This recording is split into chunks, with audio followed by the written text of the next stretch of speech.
Washington Journal continues.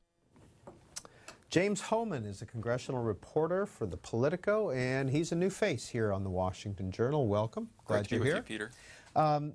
Give us an update on where the Congress stands on health care legislation.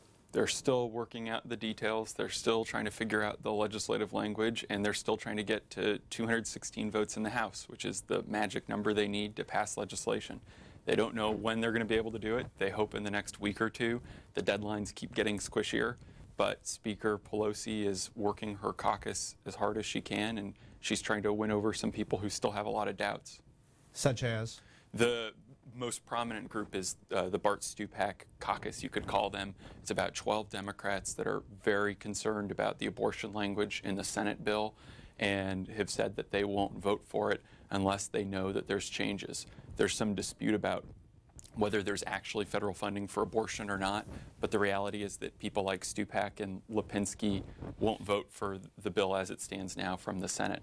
Last night, Steny Hoyer told a few reporters that he thinks that the House can still pass the health bill without those abortion Democrats. But looking at the numbers, they're going to be really hard-pressed, and they're going to have to find support somewhere else if they don't get those folks. What's the effect of the Senate parliamentarian saying that President Obama needs to sign the Senate bill? And how does that all play out? And let's put the numbers on the screen because we're talking health care, so go ahead and start dialing in. But what happens is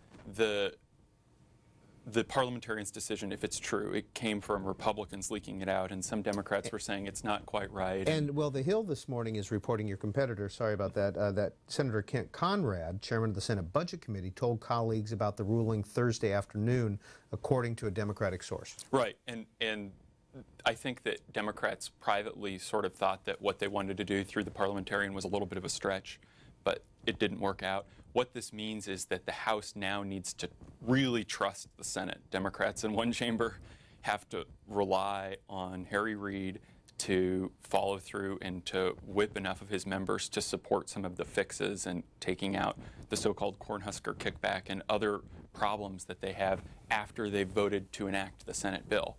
So this puts a big onus on a lot of wavering Democrats to take their chances, vote for a bill they don't like, and hope that later Harry Reid comes back and is able to get enough members together to make the changes they want. So let's say this process goes forward. What happens? The president signs the passed Senate bill that passed on Christmas Eve, correct? Right. Then what?